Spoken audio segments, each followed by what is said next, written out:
ওই যে আমার চেয়ারম্যান সাহেব বলতেছে আমার একটা কন্যা আছে, বলেন না মারহাবা। আমিও চেয়ারম্যান ভাইয়ের সাথে মিলাই বলি আমারও একজন কন্যা আছে, মারহাবা বলেন। আমার দেশের ভিতরে তো একটা মেয়ের জায়গায় যদি 3টা মেয়ে হয়, স্বামী স্ত্রীকে দোষে, স্ত্রী স্বামীকে দোষে। এটা কি উচিত? এটা কি উচিত? যেখানে আল্লাহ খুশি সেখানে কি বান্দা বেজার হতে পারে?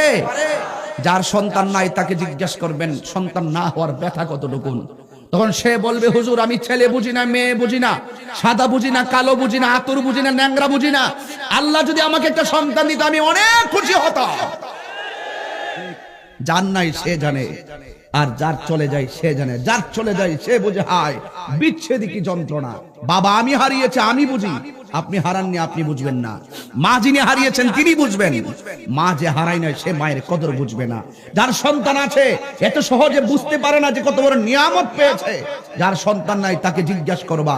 আজকে সন্তান না হওয়ার কারণে সমাজের মানুষ বিভিন্ন ধরনের কথাবার্তা বলে, আর নারীটা ঘরের কোণার মধ্যে চোখের পানি ফেলে ফেলে কান্না করে। আমার রাজশাহীর বাবারা, পুটিয়ার বাবারা, জবানটা খুলে বলুন সন্তান দেওয়ার মালিক কে? বৃষ্টি দেওয়ার মালিক কে? এখানে এনেছেন কে? দিনের বেলার যেই বৃষ্টিটা হয়েছে সেই বৃষ্টিটা যদি এখন হতো মানুষ কি বসতে পারতো? মানুষ কি আসতে পারতো?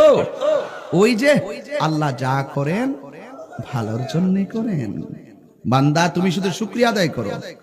24 ঘন্টায় যদি সেজদায় পড়ে থাকি, কয়েকটা জায়গায় আমরা সেজদায় পড়ে থাকলেও শুকরিয়া আদায় হবে না। 1 নম্বর হলো আমরা মুসলমান। সুবহানাল্লাহ বলেন। আমরা কি মুসলমান? নাহনু মুসলিমুন। আমরা মুসলমান, গর্ব করে বলতে পারি, প্রাউড ফিল করি আমরা মুসলমান। আমরা এমন একটি ধর্ম পেয়েছি যেই ধর্মটা সকল ধর্মের চাইতে সেরা ধর্ম। জবান খুলে বলুন সেই ধর্মের নাম কি?